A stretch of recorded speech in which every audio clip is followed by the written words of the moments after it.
your balls, butt cracks, and grundles. That's great. I was not ready for that one. I was expecting the one that we've been hearing lately, and Ryan caught us all off guard. That's the way to start the post-game show. Misdirection, nice little audible, maybe a play-action pass. Well, if you're the Cardinals, don't try that. They got sacked on a flea flicker. Doesn't matter. Stars are 3-0 in preseason. Does it matter? Probably not. Post-game show starts right now. I didn't hear sack.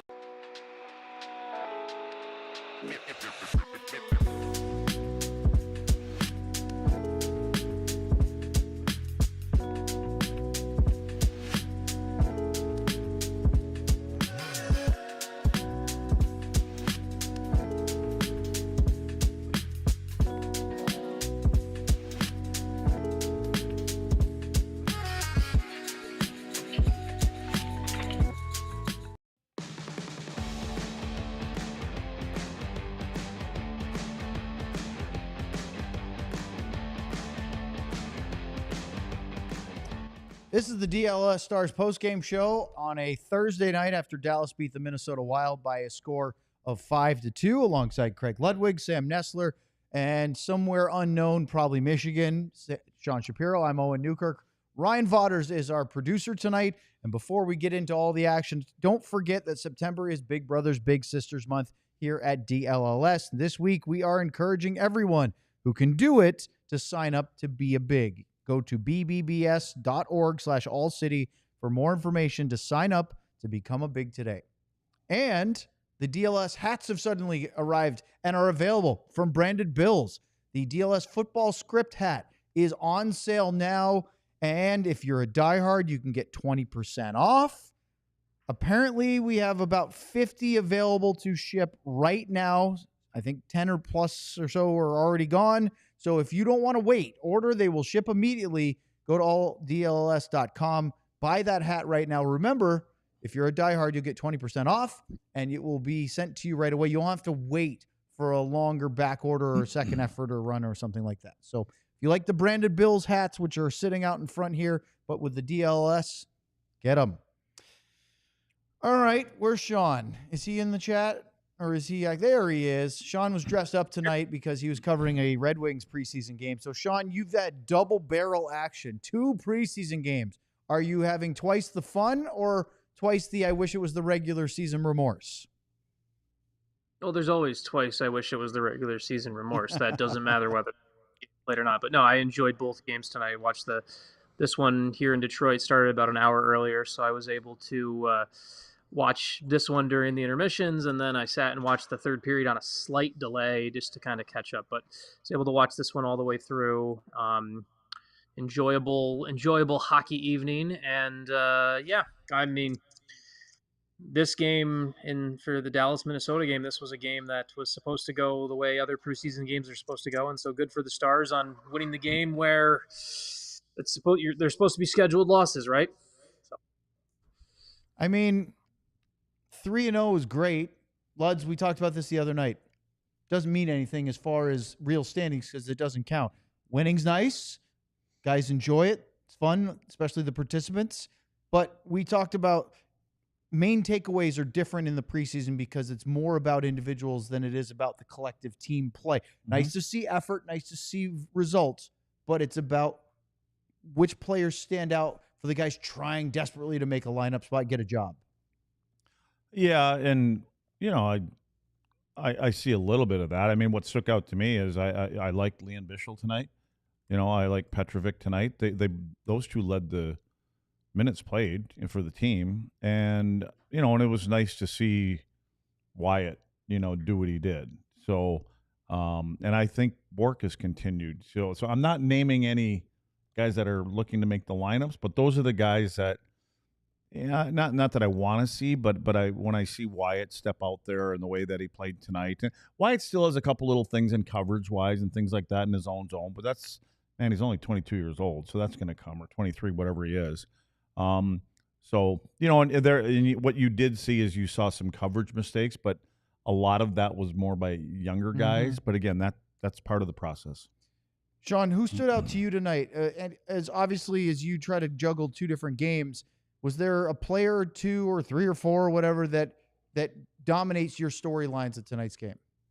Well, for me, the big one, and it just goes back to you and I were texting during the first intermission, and I hopefully that people, I'm sure that someone can see our text messages out in the world, and just hopefully it's not the wrong people. But you and I were texting about Mavrik Bourque, and I kind of in the first period, I kind of wanted a little bit more from him in the first period, kind of watching that game. And I'm coming into this with the kind of the backdrop in my mind of Jamie Benn. We know Jamie Benn's going to be out for at least 4 weeks, probably longer. And this is a big opportunity for Mavrik Bourque to show, hey, I'm going to go and take that top 6 winger spot. Maybe it's on the left, maybe it's on the right. He can play wherever. You guys did a great interview with him where he talked about that before. And I thought his game from about 5 minutes into the second period on was really dominant, and he really he made an impression on me where he probably showed to the coaching staff, hey, we can look at Mavrik Bourque in a various collection of top 6 roles. He can play there, and I know they've wanted him to show that. So for me, that's the big one from a showing what you can do, taking the next step type deal. And then the other one is, to go back to Luds' point on Petrovic and Bischel, it's big for those guys to be for lack of a better word, the control guys, right? Because that's what they're going to have to do in a 10 to 12, 14-minute role in the regular season. And so to see them do that where they're getting the big minutes tonight, when you're playing with some other stuff, you're seeing kind of Casey DeSmith deal with a bunch of the chaos of bad defending from young guys. Those two kind of being able to settle things down when they were out there, that's a big one for me. Sean, the other guy I left out, and I shouldn't have, Bastian. And I think He he's was doing really good what early. he's supposed to do. Yeah. I mean, him and Bischel had 4 hits apiece tonight. I think Bastian had 4, but again, every time you see him out there, the intent is there. He understands what he's there for and his role, and I think it's nice to see, and I think he's making a good first impression here. Really. Sam, you've seen Bastian play in New Bastian- Jersey. Is he doing exactly what you expect him to do? I know it's a preseason game, but this was a more NHL lineup for Minnesota than we've seen from the first 2 games, either St. Louis or Minnesota in the 2 games in Dallas. This was at least 50% or more NHL roster. Yeah, and he's I think Luds has said it a bunch. I didn't hear if he just said it there, but he knows what his role is. He knows the type of player he is, and he does that. He doesn't try to do too much. He has some underrated skill in hands that he can, when the puck gets around the net, that he can put it away, but he just bowls himself around, right? You watch him go to the net, and it's not like he's making these dangles and skilled plays. He's just forcing his way to the crease, and that is a skill in itself in this league, and this team needs it. So I've loved what I've seen from him so far. To go back to the comment that Pete DeBoer made, halfway through the season in January, he wanted to be bigger along the wall. Yeah, we need to be heavier on the wall. And I don't know if he meant bigger and have some goals in you or not, or if he just meant bigger, but and maybe Jim heard that, you know what I mean? So they go out and find him. So we'll see where that all goes. Sean, we spent a pretty large portion of our pregame show talking about Jamie Benn's injury, the surgery, and the ramifications of it. Now, of course, we talked about the salary cap and what that could mean as far as having a little extra space, probably carrying over next year anyway, because I don't see the Stars ending up coming in under by enough to use their performance bonuses. You never know, but one of the big talking points was who fills the void while he's gone, and particularly who makes the opening night roster. And, of course, we talked about some of the guys already entrenched in the NHL lineup, but maybe moving up, like a Sam Steele or Mavrik Bourque, maybe getting up higher in the lineup, or maybe one of the guys on the 4th line, like an Oscar Beck, a Nathan Bastian, or a Colin Blackwell. And, of course, the other option is somebody from the AHL group or a PTO, like Adam Erne getting a contract, Justin Hryckowian maybe working his way up, or an R2 Huru. Sam mentioned Cole Lind. Did anybody in tonight's game, granted it's one game, it's a preseason game, but did anybody in your mind stand out as that's the guy that fills that void? Maybe it's Mavrik Bourque, looks like the guy that maybe can move up. Then who takes his spot? How does that all shake out in your mind after tonight? Well, I don't think anyone won a job tonight. I think Justin Hryckowian helped his case tonight. I think there's kind of, with how this team's going to play, playing with some depth in the lineup, you're going to need someone who can show a little bit of that overall game and then find, like Hryckowian did. I think there's also Erne was decent again. He's continued to do that. So I don't think I wouldn't feel fair judging anyone winning a spot off tonight's game, but I do think those two in particular. I didn't think Huru was bad in any case, but he wasn't really.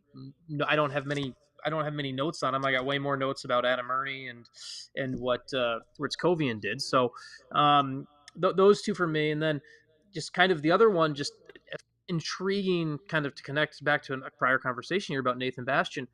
I think Nathan Bastian did a really good job, and the Stars never want to be in a spot where Nathan Bastian is playing a quote unquote offensive role, top 9 or top 6 role, whatever. But with this lineup, for him to go out and lead the team in shots on goal, to when he was on the ice, they have a 14-6 edge in shot opportunities.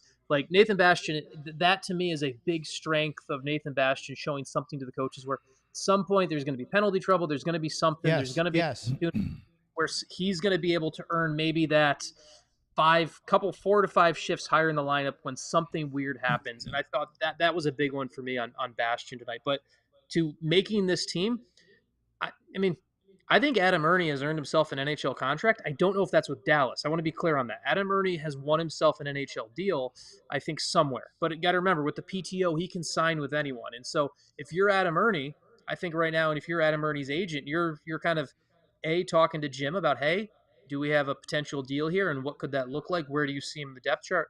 Or you're starting to kind of show that around to the rest of the league and say, hey, this is a veteran guy who could come in, play third, fourth line on another team and outplay someone. So I think Ernie's done that.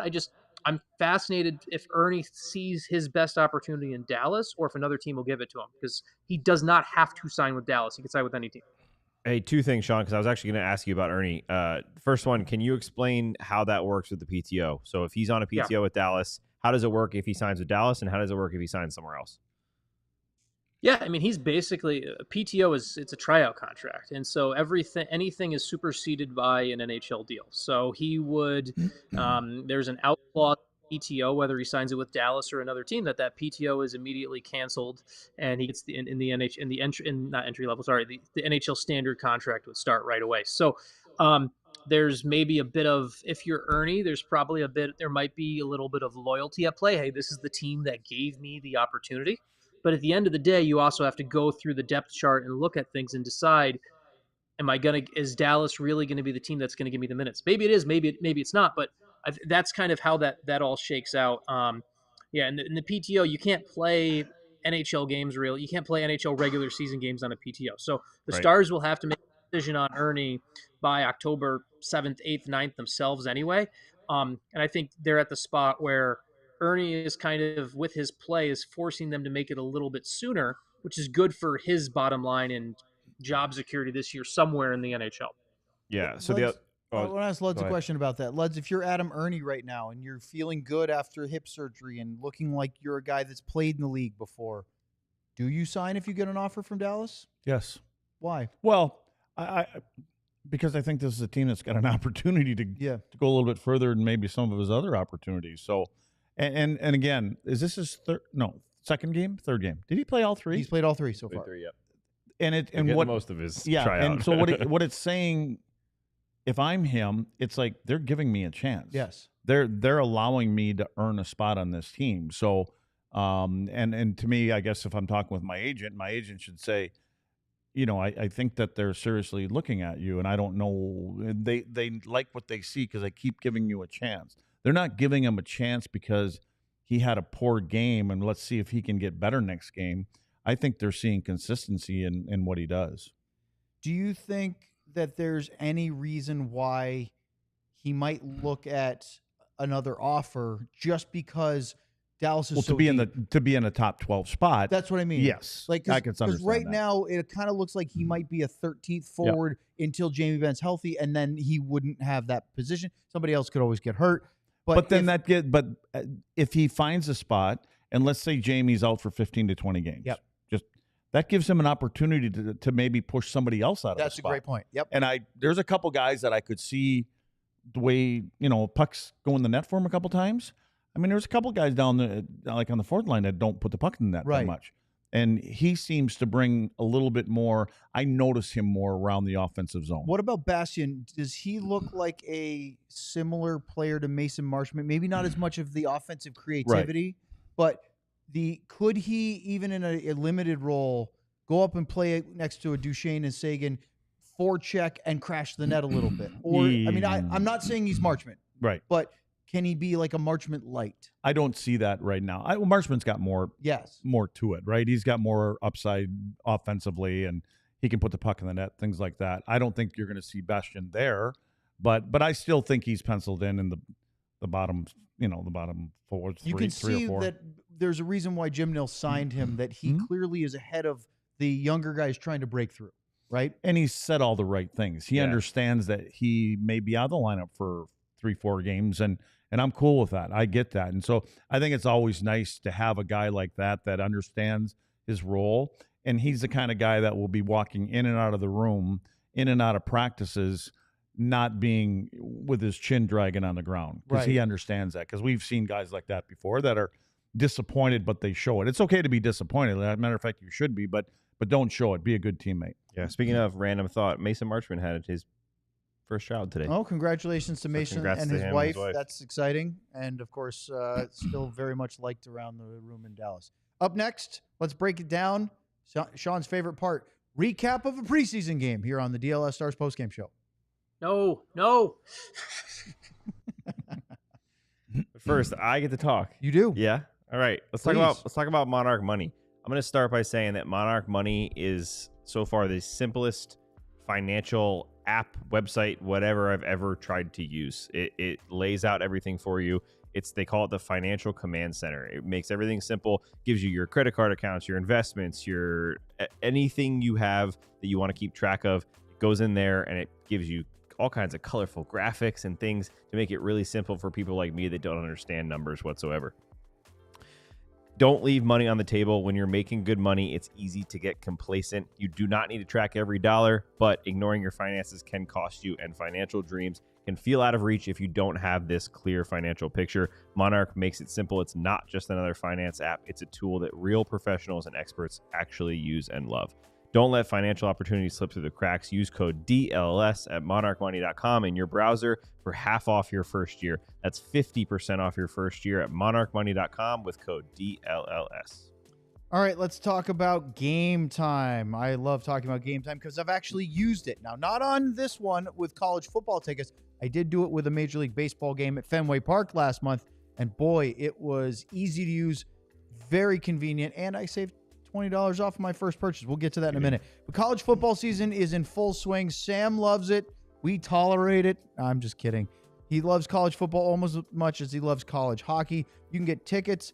You don't have to worry about the long lines, endless forms, login screens. Game Time app is 100% authentic tickets, always the best price, easy to use, and fees are always included up front, so you know exactly what you're paying. You can save even more with zone deals. You choose a section and let Game Time choose the seats. Of course, favorites. You can snag new ticket deals before anyone finds out about it by following your favorite teams in the Game Time app to receive alerts. Take the guesswork out of buying college football tickets with Game Time. Download the Game Time app, create an account, and use the code DLLS for $20 off your first purchase. I did it. It works. Terms apply. Again, create an account, redeem the code DLLS for $20 off. Tap, ticket, go. Download the Game Time app today. Game Time. Thank you. I got you. All right, let's go through this one. I know Luds has some stuff prepared and some screenshots, so we'll see if Sean chimes in or if he does the Sam and starts staring at a squirrel for about 10 or 15 minutes. So, first period, Luds, I thought that Minnesota did almost nothing for about 19 minutes. Dallas was better. They didn't create a lot of high danger stuff. Bastian had a bunch of chances, but they were just normal scoring chances. Still fine. And then at the end of the period, Marco Rossi scored 2 goals in 10 seconds. What the heck happened there? Yeah. Well, coverage, I mean, it kind of breaks down to that. And, we've got the first look. And, Lian Bischel here, being his reach and his size and everything else, he can stay above the goal line here. I think what Lian does is he takes a step below the goal line. When you do that, now the net comes back into play when you want to come out forward behind the net, wants to come out the other side. Bischel ends up coming out a little bit late, and by the time he's out there, he can't get the stick back and can't get in the shooting lane. And I also thought, this is the only time I'm going to give Wyatt a hard time tonight because he had a pretty good game, but I thought Wyatt could have helped a little bit here. But I think Bischel will learn from this kind of thing. And with his reach and everything like that, he can he could get that guy behind the net if he stays above the goal line. Then he can always recover. Let me ask you a follow-up. Ryan, can you go through that sequence again about Adam Erne? I know Erne had a fine game, but he's the one that's got Marco Rossi as they go to the net over in the left wing corner. They're going towards the crease along the goal line extended. And then he leaves him to try to help Matt Boldy at the post. And Rossi's the one that ends up with a little space, able to pull that and score. If Erne stays with him, does that prevent a goal? It does, but what you don't see on this, and you can see right here the tail end of this, this was a really nice play here by Rossi. I mean, he pulls this puck off of the heel of his skate and gets it out away from and to the back of him. But this setup right here, you see 5 guys in the picture right around the net. It looks great. If you want to now, unfortunately, everybody's kind of facing the same way. But the point is, if you go back to last year in the playoffs against Edmonton, how many times did I stop the video and showed this very same look, except it wasn't the Dallas Stars jersey. It was the Oilers. So we're seeing what Glenn Gullickson is trying to do.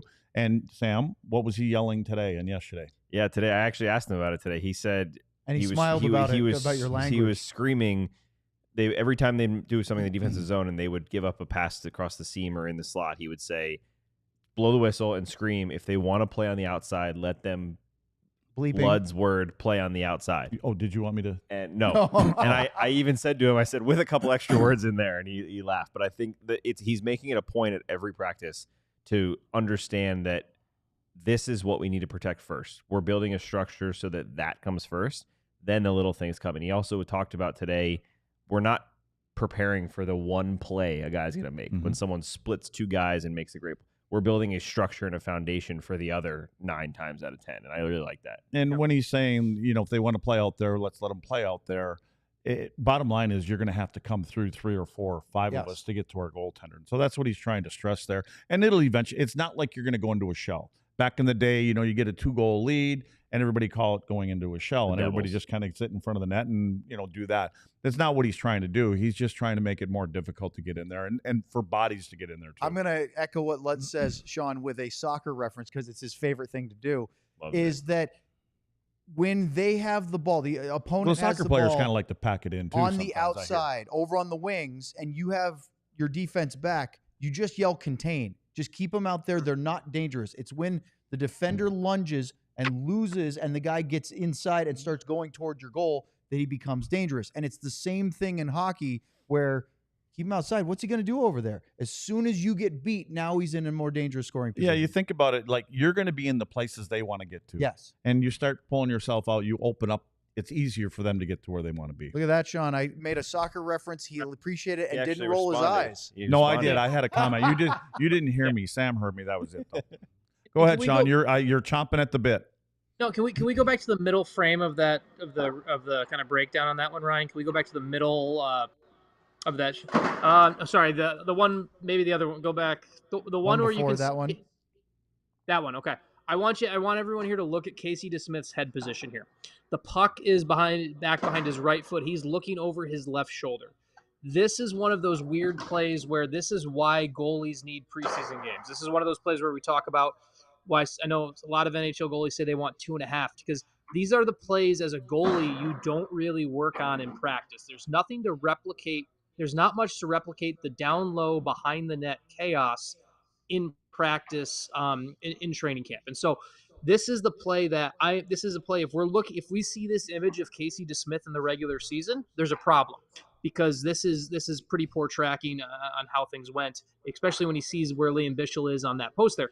But these are the things you need to get out of your system in the preseason. You need to work through that. You need to make some mistakes on it, get kind of up to game speed. It's one of the spots why oftentimes when the NHL season starts, we see goal scoring at a really high kind of start to the season because it is easy as a shooter. It is easier to get up to speed than it is as a goaltender. And so I love seeing this type of mistake from Casey DeSmith in this game, not because I want to see Casey DeSmith make a mistake, but from the level of where you're getting this out of the way, even the next play, real broken play, right? We're going to talk about the next goal soon here. 10 seconds later, he lets up another one on a broken play. Not his fault at all, but those two happen, and then he locked everything down the rest of the way.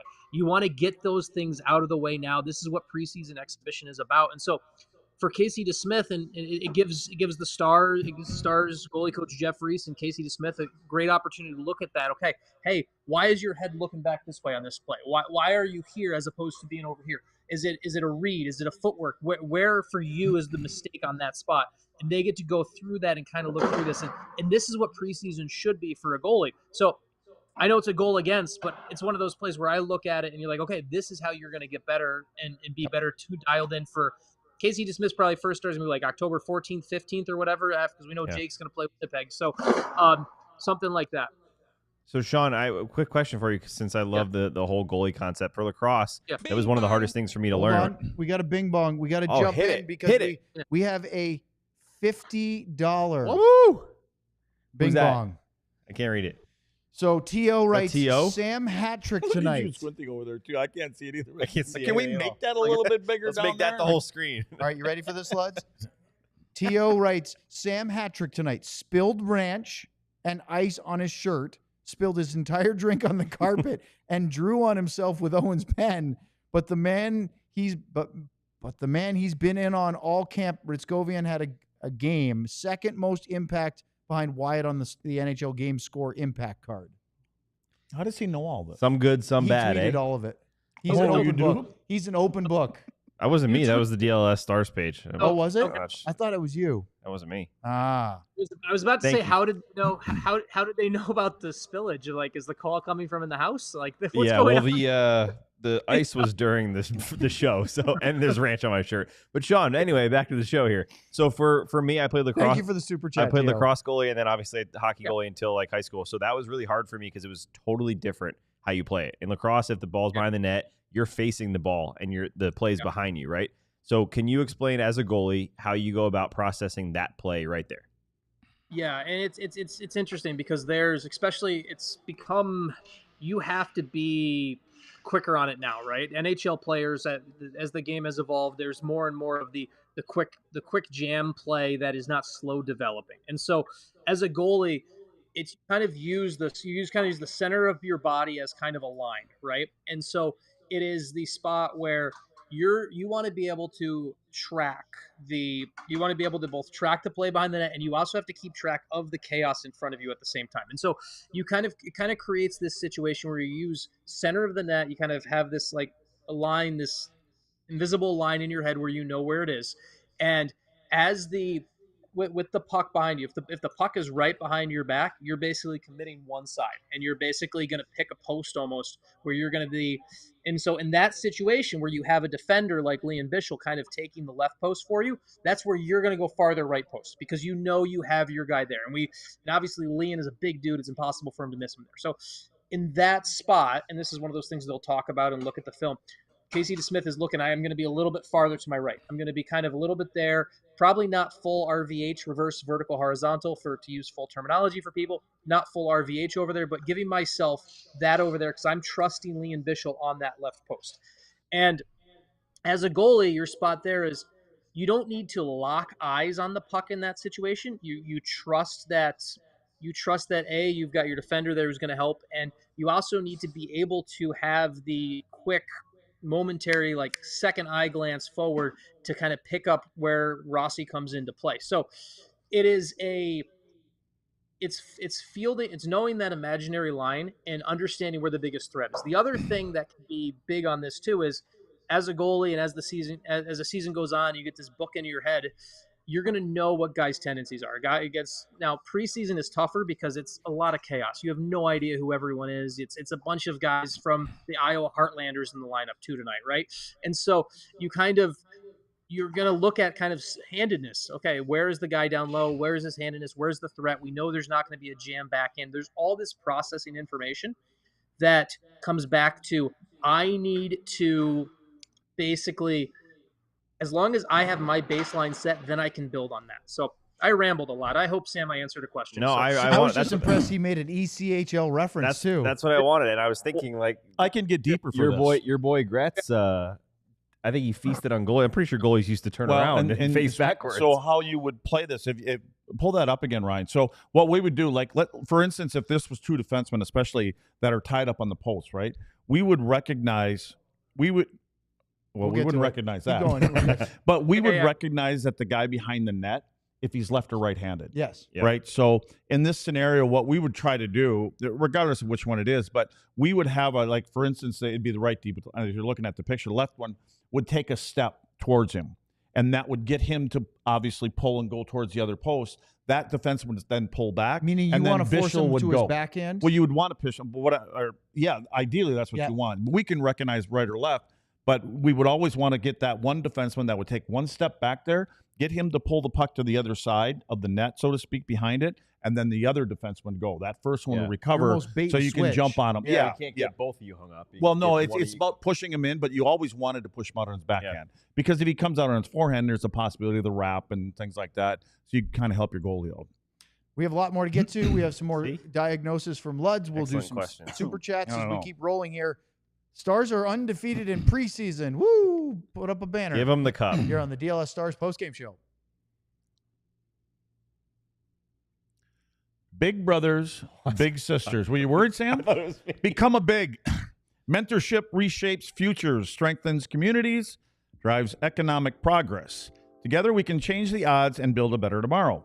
Bigs and littles hang out a few hours every month, just doing some of the normal everyday activities like seeing a movie, doing homework, playing games, going out to eat, or just hanging out. Each big and little match is supported by a dedicated match support specialist who is always there to provide resources and support. Just enter your zip code on the site to find your local Big Brothers Big Sisters agency in your area and then complete the online inquiry form. Upon completion, the Big Brothers Big Sisters staff member will contact you. Go to bbs.org/ALLCITY for more information to sign up to become a Big today. Thanks, Luds. You're up, I want Sam. to talk to you about the YouTube supporters You always look Club. like you're a little bit caught off guard every time. the because reading's about to start. they're so different now. There's so many other ones. Anyway, supporters club, true sicko level stuff. It is for the real ones. As you're looking at our screen right here, you can see in the bottom right corner. I can't see them, but you probably can. There's a bunch of little I think emojis and things that you can add into the chat when you become a part of the supporters club. You get a awesome badge or tag, whatever we're calling it, in the chat. It makes it pop and stand out when you do it, so we can call your chat out. We can get to your questions first. You also get behind the scenes videos, which Luds remembers. We got to shoot one of those today. First one was shot is that today. awful. Does he remember it? I though? don't know. It was a fun time. Ryan was up there. Ryan was working hard. The boys were maybe slacking a little bit, but it's going to be good stuff because it's all entertaining. So join the supporters club. You get all the amazing stuff. Also, the more people that join, the more emojis and fun things that we'll throw at you. Yeah, So, there was a complaint the other night about not enough stars branded emojis for the supporters club, and I believe our boss who was asking if Luds should be allowed to do an ad read, and he just asked if Sam was drunk. I believe Ben said, yeah, Ben's trolling us in the chat tonight. See right there. I don't know if you can read that, Sam, but it says, "Is Sam drunk?" GM Ben. no. It's those new drinks, It's Ben. the new beverages. Yeah, That's what it is. It's the ones that, It's that those the other ones without the alcohol. So I believe Ben said if more people sign up to the supporters club, more emojis will be. They can release more and create more, and maybe they'll get a few more stars related ones. Maybe we'll get a Luds one where it'll be like just the shin. I was pads. just wondering if you guys were going to say we're going to turn ourselves into emojis or something like that. Whoa, you could have a shin pads. That'd be perfect. Oh yeah, that'd be awesome. Wouldn't it? Yeah. The ones that you It wouldn't fit on the refuse to- screen. the ones you refuse to give to the Hall of Fame. Yeah, Yes, but maybe you could have a nice dinner if your shin pads ever made it to the Hall of Fame. I had a nice dinner last There night. you go. With Razor. All right, let's get to the second goal because Luds, I know you had a couple of screenshots you wanted to show on Marco Rossi's goal. Well, the other thing that I always have issues with is passing lanes, and I think that Dallas will. And again, eventually they're going to get to this. Last year that was a bit of a problem. This one here, and you got a veteran out here, and Petrovic and Wyatt. But again, if you can see where there is a 2-on-1 developing, and it the really toe pick becomes doesn't in. help. Here's Petrovic. He comes in. The one thing Petro won't do here is once he turns, he never turns and looks to the guy coming at the net on the far side, on the right-hand side here. And he's got his stick in a passing lane. That's a good thing. But then what's highlighted here is Wyatt. I hate picking on Wyatt tonight, but this happens last year. Forwards have to keep their feet moving. Wyatt never takes another stride all the way to where this goal or this pass actually comes across the net. Petro doesn't take the shooting or the passing lane away, and he opens up the lane. But if Wyatt keeps on helping on the next screen, you're going to see where that puck is going to come across next. If Wyatt keeps on skating here, he picks that off. Petro, again, doesn't take a look. So both of these guys are kind of responsible for this. It's a clear 2-on-1. Puck gets across, and Casey DeSmith did this a few times tonight, made some big, timely saves. I know Marco Rossi scored the 2 goals. He scored that one. He had the nice play, but I was, once again, really impressed with Matt Boldy. He is a heck of a player, isn't he? Yeah, he makes nice little plays. That Kaprizov guy is pretty good, too. Pretty good, too. Yeah. Although I don't think he was as dangerous tonight as we'll see. He was setting people Trying up. to get rid of the puck. Yeah, I mean, he had a couple chances right from in front of the net, and he made not really He nice had one passes. where he's trying to pass to But he Boldy does on that more basically than a he does breakaway. actually be selfish. Yeah. He finds a way to. I mean, he's a great player. So He is he worth 128 mil? I don't know. Well, I tell you one most- thing. Boldy did it in the Four Nations. I think he's on the Olympic team. Obviously, the GM is his GM in Minnesota, and Billy Guerin. But there's no nepotism there. He deserves to be on that team. Go ahead, Sean. Well, there might be some nepotism. You never know. It doesn't hurt to Even get if your it guy. is, though, I think he's good enough. Yeah, but it's the most interesting thing that happened with Kaprizov tonight was the fact that Craig Leopold held his annual preseason meeting with the media and was asked about Kaprizov and said, "There's nothing good I can say right now about this." So you talk about $128 million when the owner is saying something like that. There's something there. Well, and you know what Craig did do right in the beginning of this whole thing when we had Billy on, and I even said to the guys, I said, I'm not gonna say it, and I don't think I did say it. You didn't. But I was gonna ask Billy. It's got to be kind of hard sometimes signing a player when your owner comes out and says, we will get him signed. Now all of a sudden, and no one will offer not him so more much. money than us. Yep. That's So, tricky. All right, anyway. so it was 2-0 after the first. I didn't think the Stars were as good in the second period. I thought they carried the play for the most part in the first, but then gave up those 2 late goals. I thought Minnesota was the better team. Boldy had a big chance. Good save by DeSmith. Liam Ogren did in the second and the third period, had great chances and couldn't hit the net. He had one where he whiffed on another pass from Boldy, who had his stamp all over this game. But then Luds kind of out of nothing. Wyatt Johnston scored a goal and made it 2-1. he did. He's pretty good at that, isn't he? Yeah, he was. But that was the one I thought that Bourque set him up nice. Mavrik really made a nice play, and it's here on the wall. Mavrik, again, tight turn, turns towards the boards. He sees the passing lane, and then the next screenshot here, and you can see where Wyatt's starting to come into the picture, and then Wyatt actually gets this puck in his skate, and it hits him right in the foot. Wyatt easily picks it up and then finishes it off from here. But I thought it was good vision from Bourque, and then Wyatt gets on track here, kicks it up to the stick, and then buries it.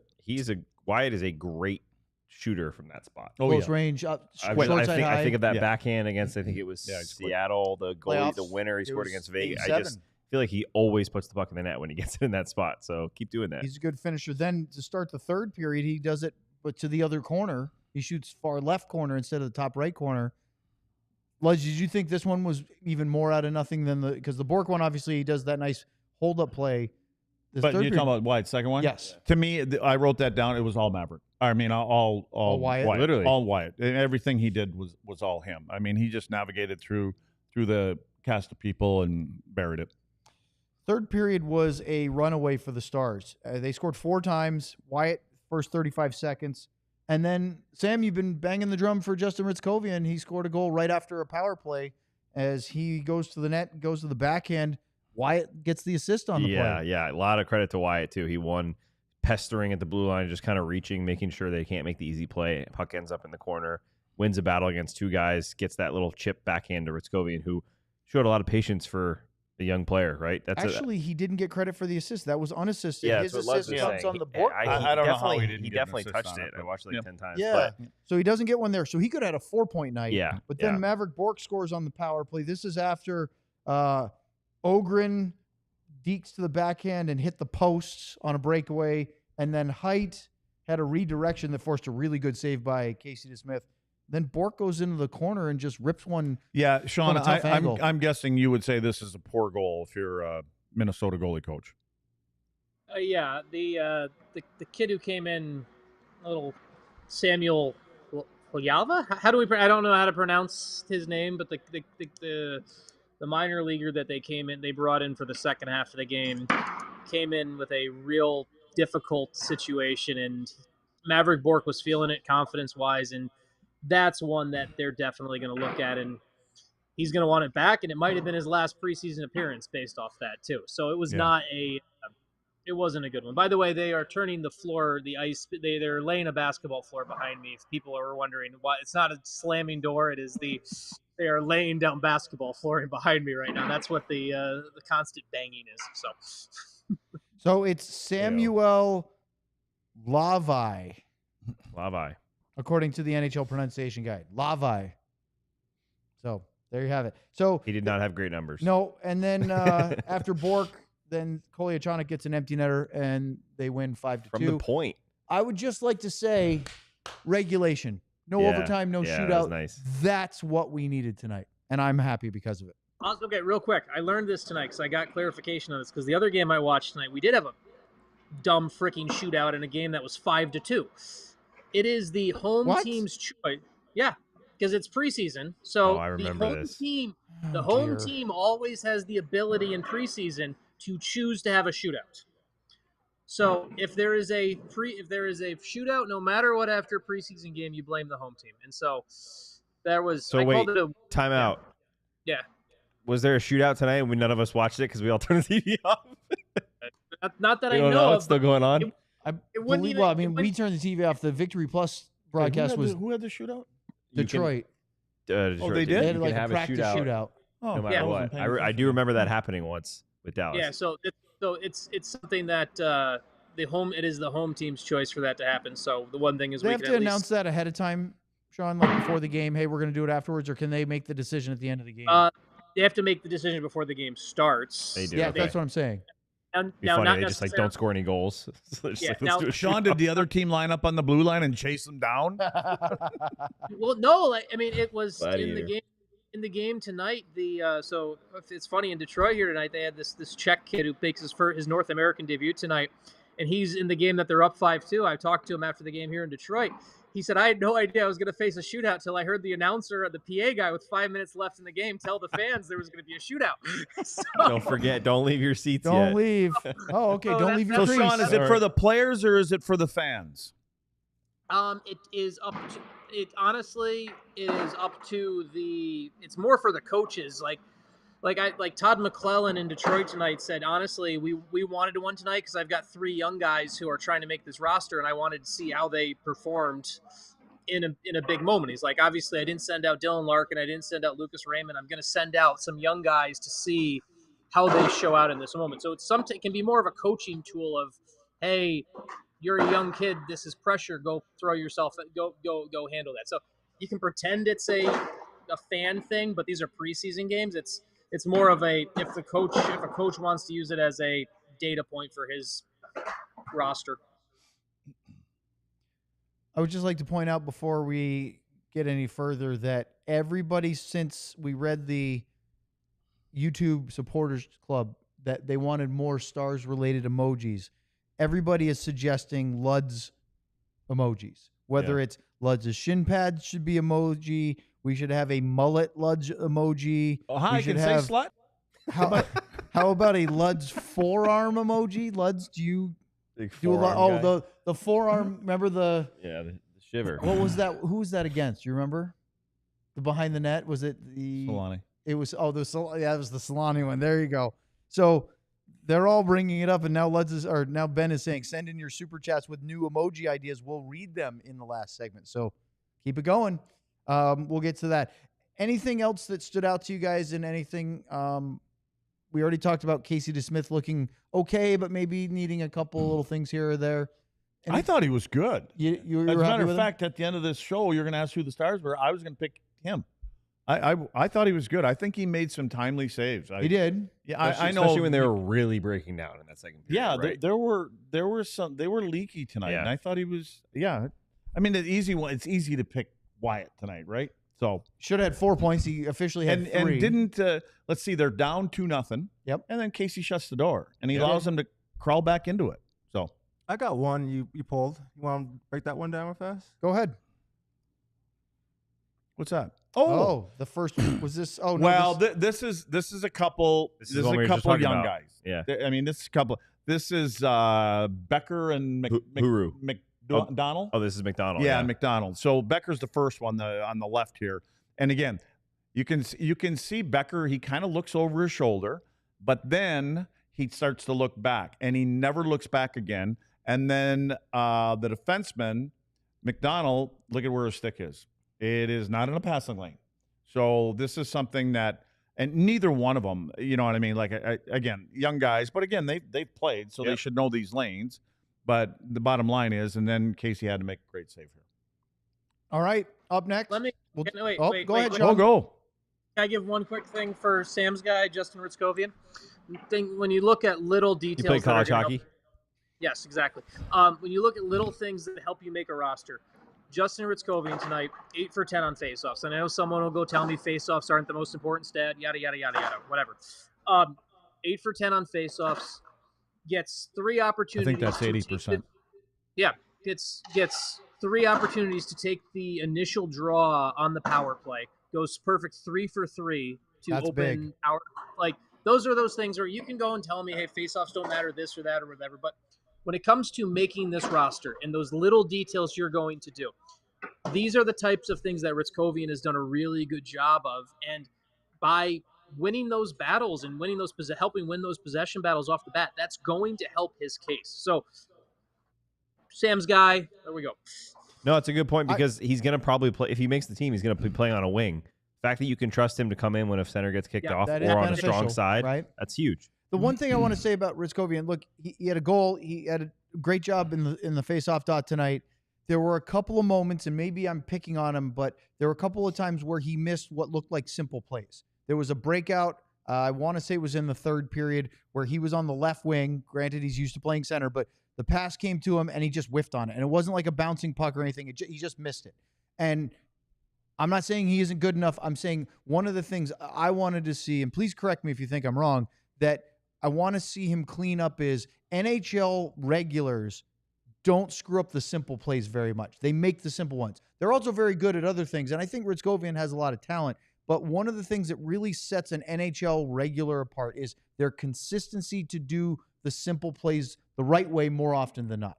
And I saw a couple times where I went, ooh, that reminded me of an AHL play where things break down and get a little loose and sloppy, and you just want to see that cleaned up a little bit more. Yeah. So, Effective and efficient. yes. All right. Let's get to your super chats. We'll do that next and keep this train rolling on the DLS Stars postgame show. This one on me. Is this my read?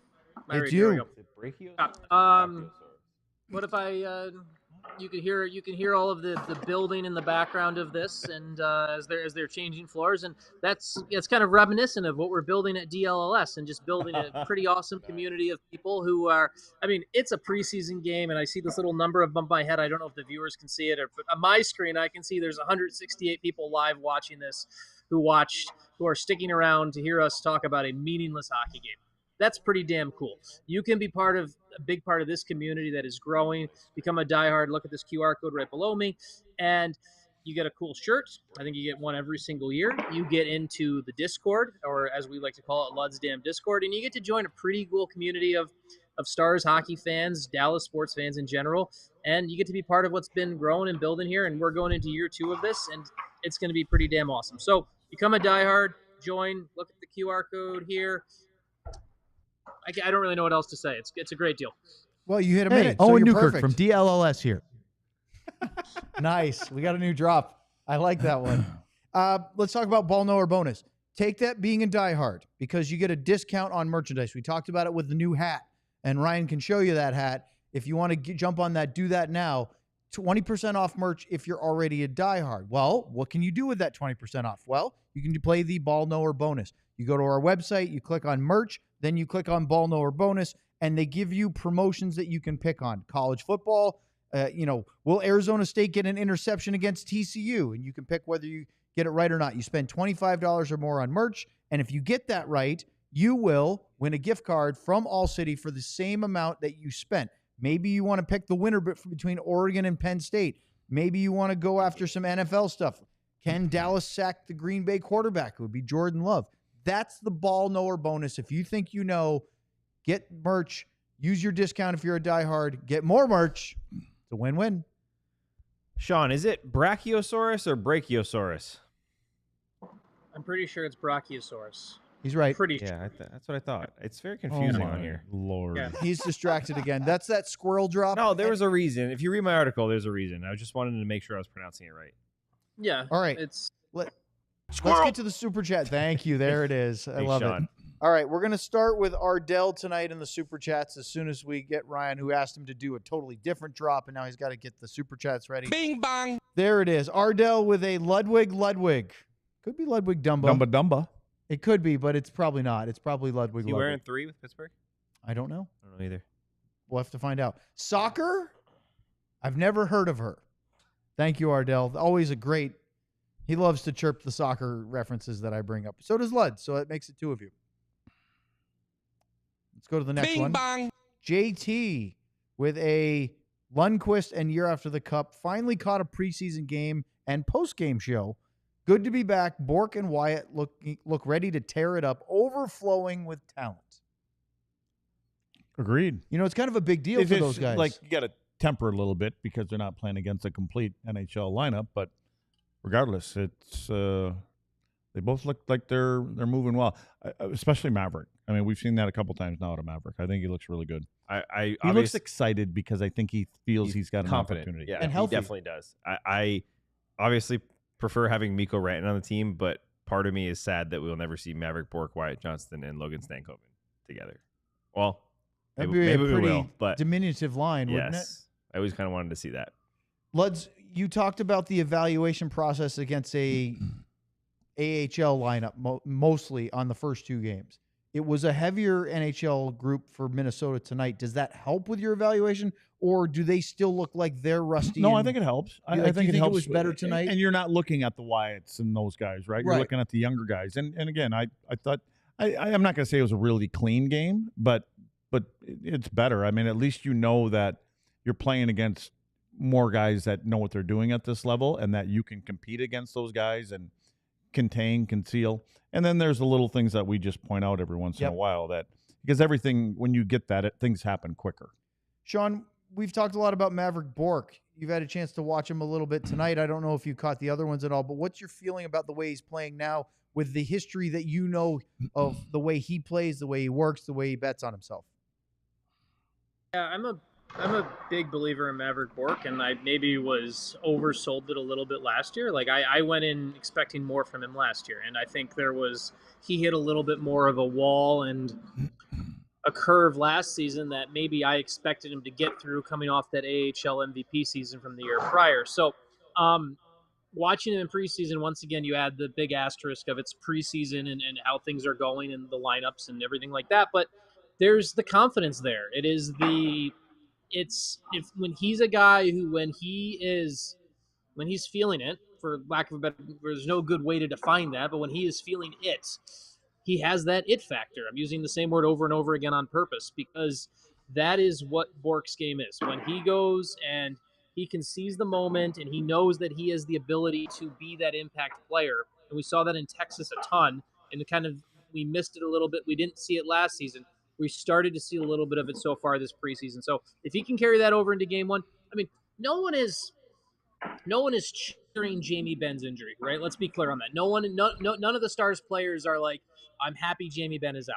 But I guarantee you, Mavrik Bourque, knowing on how he drives himself, he saw that and said, okay, this is my opportunity to go and take something a little bit more. And I think we're seeing some of that. I'm gonna guess Gully's had a good talk with him. Yeah. I think that he's given him some good positive feedback. Maybe, and again, he's not talking or auditioning again for a coach that didn't play him in the playoffs. So I think he knows. I think he's in a good space right now. Feels like no one benefits more than him from Right. the coach. Right. Nils Lundqvist obviously a little Bing bit, but he bong. actually earned some trust back. And so- Nils has been good. Yeah. At least last game he Yeah. was good. All right, we got more super chats that just came rolling in. We'll go to our next one. Oh, Seth hell yeah. Eubank with a Lundqvist and year after the cup. I really like the way defense looks in their own zone and getting the puck out of the zone. I just hope this doesn't turn into bonus hockey. meaning Rick Bowness hockey. Yeah. Is that something? I mean, This isn't turning into Bones hockey because remember where Gully was the last few years. He wants him to shut things down the right way, and let's get going the other way. They're not trying to stifle McDavid and Eichel, McDavid and Draisaitl. They want him to be offensive. And when you think about it, wouldn't you say that there's more offensive bullets on this team than there was in Edmonton? More depth bullets. I mean, there were some sure. cannons in Edmonton. Yeah. Two of them. It's some bigger bullets. Yeah, but I'm saying there's more of them here. Yes, There's more more variety here. of weapons. And what you're trying to do is you're trying to get them to balance out their offensive mindset with being able to play at the other end of the rink. All right, let's go to the next one. We've got AJ with a Lundqvist and a Gurionov. Nice. Or maybe Cameron Hughes. Is he 34? Yes, maybe he he's is. injured. Sean, this one I'll ask you. Miss Stars hockey like crazy. What are you all noticing? It's the difference between Spot's power play system and Graham's. Is that something we can pick up noticing? We haven't really seen a full complement Stars power play other than in practice so far. Yeah, I mean, it's a better question for Sam, who's been watching practice real closely on everything to kind of what the power play might look a little bit differently on, because these preseason lineups aren't they're not constructed to run the power play the exact way. So, and there's also a little bit of you show what you have and you work on building some chemistry, but you also don't give everything away in useless preseason games. So, I personally can't tell you the difference between the two because it's not been on the ice in the game. Now, Sam has been at practice and might be able to give you a little bit more, but I think this is a really good question to talk. And it's also going to change now with Jamie Benn's injury. There's going to be another tweak to this as well. So this is a work in progress question where Sam can give a little bit better of an answer. But right now, what we see against Winnipeg on October 9th, 10th, or 11th, whatever day it is, that's going to give us the best answer, honestly, right away. Well, the one thing is perfectly clear is they've got another entry because they're using a double man swing. That's I mean, right. they used it all tonight. That's the only one they used, but the personnel is a little bit different. But what I like about it is now you got a couple different looks. We've complained about that last year. Is they just it's doing the same thing over and again. You were begging for a variety. Well, I just think you need to give them a different look. I mean, they didn't change anything up, and they were getting stood up at times by teams, and you're like, well, now what's happening is Gully's gonna, they'll know if this one doesn't work, we're switching it up. Yeah. So if you're looking at the base way they run it, pretty much the same. The differences I've seen is exactly what Luds said: creativity and options. They want unpredictability within their power play. They want to have some things that they can do when a team scouts them and shuts that first two looks. The first two looks down. They're also telling their players, and I wrote about this last week. I don't know what week it was. Telling their players to make plays. They have elite talent in this team, and they don't want to put them in boxes and put them in rigid structure. That's what I think you're going to see on the power play a lot is Mikko Rantanen making that extra play that maybe they wouldn't think they can make under former coaches. All right, we got another super chat from T.O. This one's a Lundqvist and a year after the cup. Luds shin pads emoji. Sam leaning microphone emoji. His two suggestions. They're pretty good. this should just be a toilet for Sam. Like seriously. You want to be like Sam's Do they face, already make those emojis? Sam's face Do in I the ever toilet? get out of that? Like, Well, you put yourself in it. It wasn't even me. It You was know what? definitely John, and boy, destroyer of plumbing was a big one. T.O. also says Mav from the left side is lethal, and he loves it. Heck, he looked lethal on the right side too. He's lethal. Yeah, He told us he would like. I don't know if it was on a show or in my interview actually, but he's told us he loves playing that offside coming into the offensive zone. He loves cutting to the middle of the ice. So yeah, I know a certain head coach that likes players that can do that. And Gully trumpeted that again today, saying he goes, if I had my way and I had the right people, I'd put every forward on their offside just because it gives you more offensive options. And he said, I really noticed this. He said, there's really no downside. He said, there used to be a time where you talk about players trying to catch a clearing pass with their backhand. He goes, all the NHL guys can catch it with their backhand.